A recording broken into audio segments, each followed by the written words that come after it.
Imagine if the Microsoft Surface Pro was a gaming PC. That's pretty much the ASUS ROG Flow Z13 in a nutshell. It's a gaming tablet that sorta sits between a handheld and a full-blown gaming laptop. And it is an absolute beast, benefiting from AMD's latest Ryzen AI Max plus 395 processor and its shockingly quick Radeon 8060S iGPU, the fastest integrated graphics on the planet. Now this product obviously isn't for everyone, and there are plenty of trade-offs with a device like this, especially considering just how much it costs. But it's also an incredibly fun piece of kit to use, and a plenty powerful PC for creative work outside of gaming. So let's get stuck into my review of a truly ridiculous piece of technology. I'm Alex Dobie, this is XDA, and this is the ASUS ROG Flow Z13.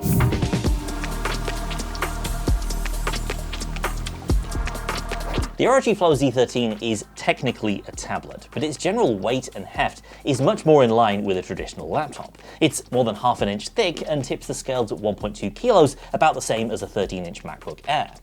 The aluminium frame chassis is what I can only describe as aggressively ROG, and you'll know what I'm talking about if you're familiar with this brand's styling. Plenty of exposed vents and circuit board style etched flourishes, as well as a sneaky peek at the actual PCB itself through this semi-mirrored window here.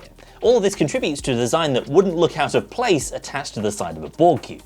As well as being reassuringly hefty, the Z13 feels sturdy and well built, and one area where you really feel that is in the hinge attached to its kickstand. There's plenty of resistance to it, and it's more than strong enough to support the full weight of this machine even at very narrow angles. So for this device you might be wondering, why is it a tablet? Well, this form factor has one major advantage over your traditional clamshell gaming laptop. Because there's no hinge or keyboard section in the traditional sense, this frees up the entire depth of that chassis for larger cooling apparatus, which in turn drives higher performance for longer. Also means, of course, if you're using a controller with it, then you can do without the bundled keyboard for a less cluttered gaming setup. Or if the tablet is connected to an external monitor and you want to use it with a full-sized keyboard, that's also possible. Even in a tablet form factor though, ASUS hasn't skimped on connectivity, with two 40GB USB 4 ports on the top left edge, alongside full-sized HDMI 2.1, a dedicated power port, and micro SD. The only storage config available is with a 1TB SSD, so that's a decent option for offloading some titles to that SD card.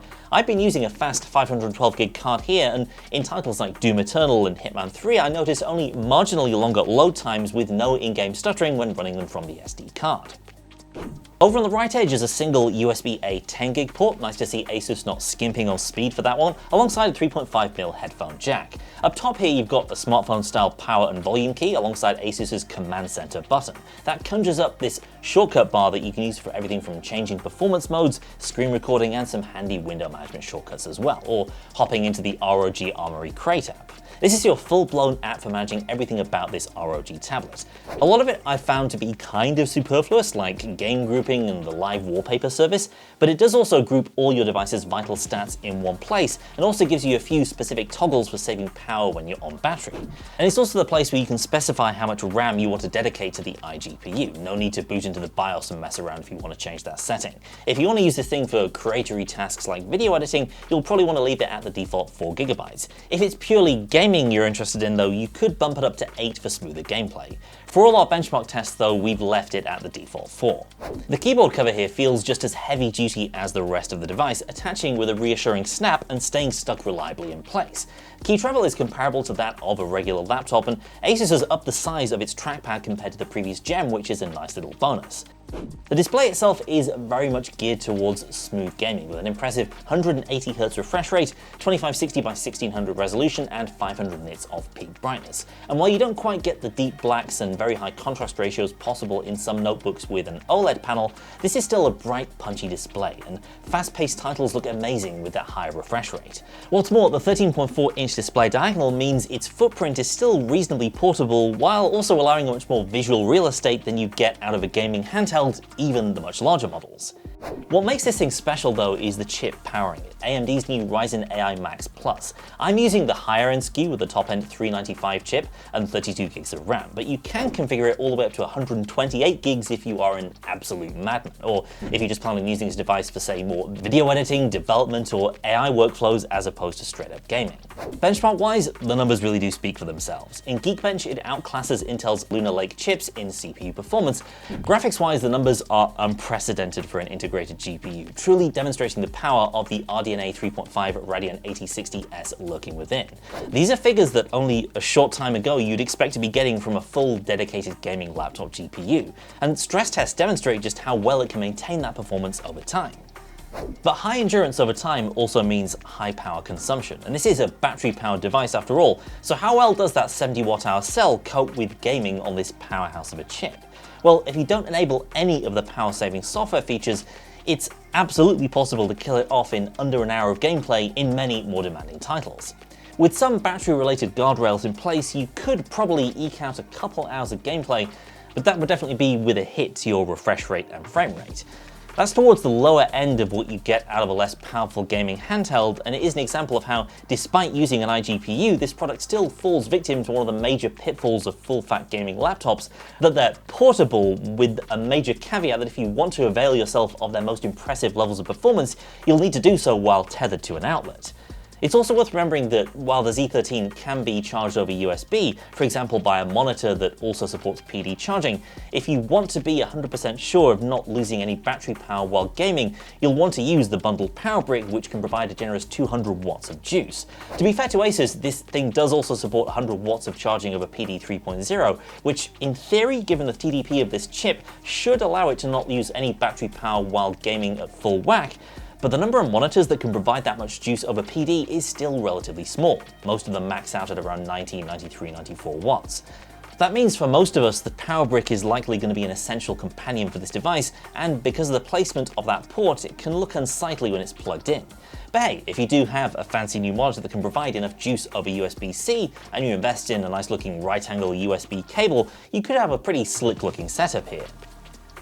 Actual gaming performance when plugged in was seriously impressive though, matching the performance and stability that we saw in our synthetic benchmarks. Doom Eternal ran maxed out with triple-digit FPS scores most of the time, even at the panel's native resolution. Even in much more intensive combat towards the conclusion of the campaign, the frame rate rarely dropped below 60, and this was with ray tracing enabled in a title that doesn't support FSR. This remained the case even when hooked up to a 4K plus 3x2 monitor at 60Hz, even with all the settings maxed out.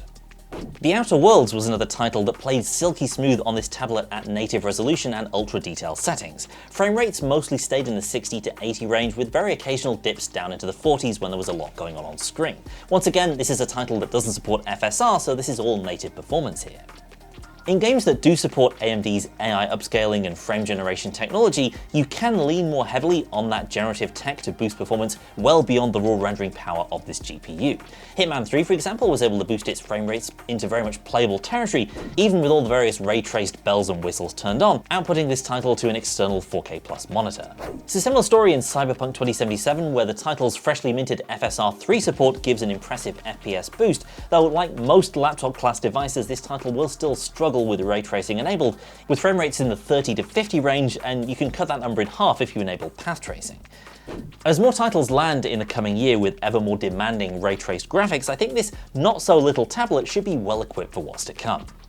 All that power, unsurprisingly, makes for a pretty great content creation / video editing machine as well. The ROG Flow Z13 felt quicker editing video and throttled less than a lot of dedicated gaming laptops I've played around with over the past year. You can definitely have a smoother experience editing 4K and even some 6K footage on this device hooked up to a large external monitor. The only caveat is, because of the way VRAM works in this machine, being taken out of the pool of regular system memory, I'd recommend bumping it up to 64 gigs if you plan on using it for editing. A couple other hardware notes before we wrap up here. This tablet's audio is fine enough, but definitely a little tinnier and scratchier than full-blown laptop competitors at higher volume levels. Not necessarily a huge surprise there, a laptop has more space for bigger, bassier cans. This tablet's implementation of Windows Hello through its 1080p webcam is one of the more finicky ones I've used. Specifically, it was very particular about the distance it wanted to see between my face and the camera, leading to more than a few failed logins throughout my time with this device. And yes, there is a rear camera as well, in case you want to go out and about with this very much non-waterproof computer weighing 1.2 kilos and snap photos that look like they were taken on a smartphone circa 2014. In a lot of ways, the ASUS ROG Flow Z13 is an inherently silly product. For creator productivity, especially for the price, most folks would be better off with a dedicated gaming laptop, or for video editing, perhaps a mid-tier MacBook Pro. But for me, the appeal of this product shines through when you look at something that will be used to both work and play, even if its gaming bias is proudly on display here. If you need to take a Zoom call or knock out a few emails, the webcam and keyboard here are absolutely good enough to do that, and the battery life in regular old office mode is really great. For gaming, you're not going to get as much longevity out of it as, say, a Steam Deck or Asus's own ROG Ally series, but then, of course, there is much more power to go around, and chances are you'll be using it plugged in anyway. So I do really love this ridiculous little computer, the build quality, the level of power that it brings, and that it's not just a one-trick pony. You can do things besides just game on here. It's definitely not for everyone, but it might just be for you if you appreciate this balance of gaming prowess and general horsepower in a very unique form factor. That's it for now. Hit the comments, let me know what you think of the ASUS ROG Flow Z13 if you're tempted to pick one up. Stick around for more reviews, but for now, thanks for watching, and I'll see you next time.